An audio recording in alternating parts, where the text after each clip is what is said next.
ईद का दिन सभी को ईद के दिन का बहुत मतलब कि आप कह लें कि शौक़ होता है, बहुत इंतज़ार होता है। लेकिन यहाँ पे तो काम ही उल्टा है कि मेरे हस्बैंड ने मेरे ईद का डे जो है वो स्पॉइल कर दिया। मैं इतनी खुश थी कि ईद को ये करूँगी, वो करूँगी। इतनी मतलब कि मॉर्निंग हुई जब मुझे इतनी खुशी हुई कि मैं बच्चों को तैयार किया, रेडी हुई और मेरे हस्बैंड ने भाई ईद वाले दिन क्या किया, लड़ाई शुरू कर दी। पता नहीं किस बात पे, कोई समझ ही नहीं आ रही थी। मतलब कि रात को उनका मूड बिल्कुल फ्रेश था, रात को मतलब बिल्कुल हम ठीक ठाक जो है ना वो अच्छे मूड में जो थे बिल्कुल, कि कोई लड़ाई नहीं, कोई वजह ही नहीं, न जाने क्या हुआ उनको। जैसे ही सुबह हुई पूरे के पूरा उन्होंने नक्शा ही बदल दिया। इतनी लड़ाई कि पूरा मेरा वो दिन ऐसा गुजरा कि मैं बता नहीं सकती। एकदम से इतना ख़राब मूड के इसीलिए मैंने ईद का कोई स्पेशल व्लॉग नहीं बनाया, क्योंकि मतलब समझ ही नहीं आ रही थी कि क्या किया जाए, कहाँ से मतलब शुरू किया जाए, कैसे अपना दिन गुजारा जाए।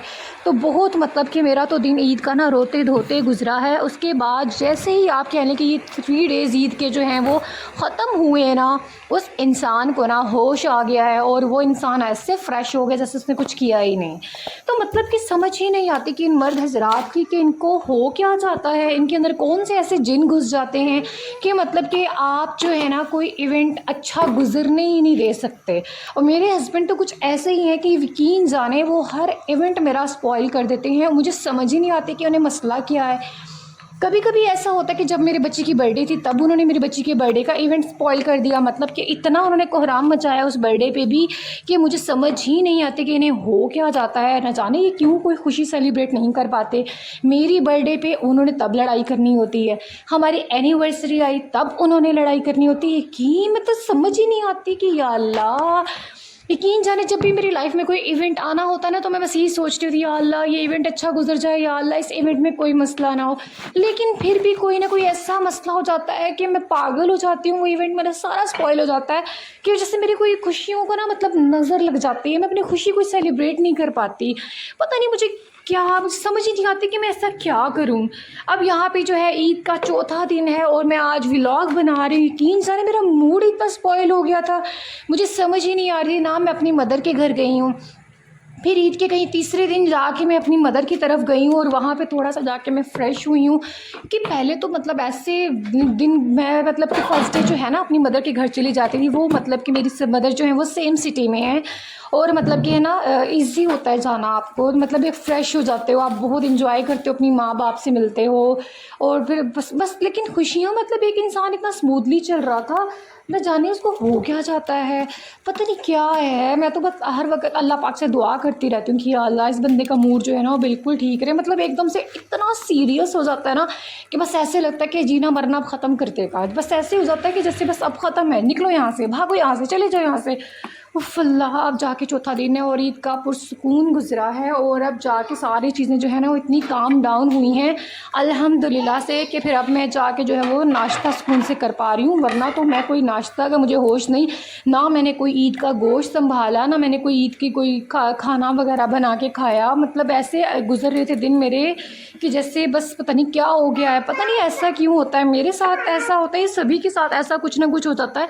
सभी के हस्बैंड्स जो हजरात होते हैं ना वो ऐसे जिन बन जाते हैं कि उनको कोई खुशी जो है ना वो बीवियों की बर्दाश्त ही नहीं होती है, या सिर्फ मेरे ही हस्बैंड को नहीं होती है। पता नहीं अगर आप लोगों के भी हस्बैंड ऐसे हैं तो मुझे लाजमी बताइएगा कि आप लोग फिर क्या करती हैं उनको काम डाउन करने के लिए, क्योंकि मुझे तो यहाँ बिल्कुल समझ नहीं आती कि कैसे मतलब काम डाउन किया जाए। क्योंकि एक इंसान बिल्कुल फ्रेश होता है और फिर अचानक से जैसे उसके अंदर कोई जिन घुस जाता है और फिर जब कोई इवेंट गुजर जाए फिर ऐसे हो जाता है कि जैसे मतलब सॉरी भाई माफ़ कर दो, मुझसे गलती हो गई, अल्लाह जाने ऐसे क्यों करते हैं।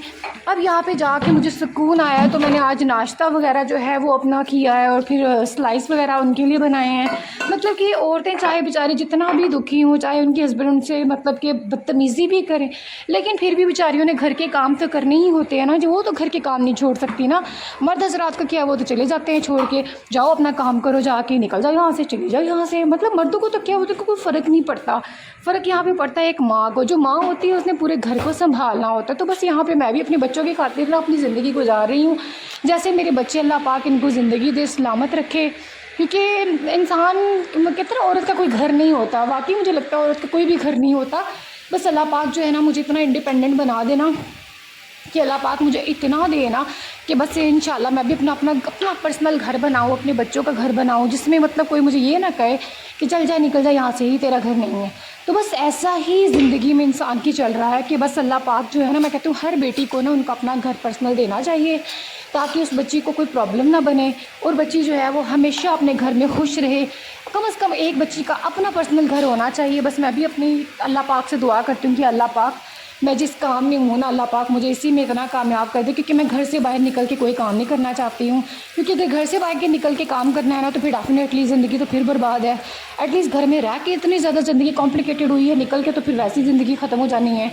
तो बस अल्लाह पाक जो है मुझे कामयाब करे। और मेरी प्यारी सी फैमिली जो मुझे देख रही है, आप लोग अगर वीडियो अच्छी लगती है, वीडियो को लाइक ज़रूर किया करो, क्योंकि आप लोगों के लाइक करने से न जाने कितनी ज़्यादा मतलब खुशी मिलती है। और आप लोगों के प्यार का इतना शुक्रिया कि आप लोगों ने इतना मुझे प्यार दिया। मेरे चैनल जो है ना माशाल्लाह से वो मोनेटाइज जो है ना वो होने वाला है, मैंने इसके लिए अप्लाई कर दिया है। आप लोगों के प्यार का बहुत शुक्रिया। बस अल्लाह पाक आप जो है आप लोगों को भी खुश रखे। और अगर आप लोगों को मेरा व्लॉग अच्छा लगे, व्लॉग को लाइक लाजमी किया करें और अपने अपने कमेंट्स लाजमी किया करें। जैसे आपकी कोई बात अच्छी लगी, कोई सजेशन अगर आप देना चाहते हैं तो वो भी लाजमी मुझे बताइएगा। तो बस नेक्स्ट व्लॉग के लिए मेरी प्यारी सी फैमिली अल्लाह हाफिज़। और उसके बाद ईद मुबारक। सॉरी आप लोगों को ईद नहीं, मैंने मुबारक, ईद मुबारक।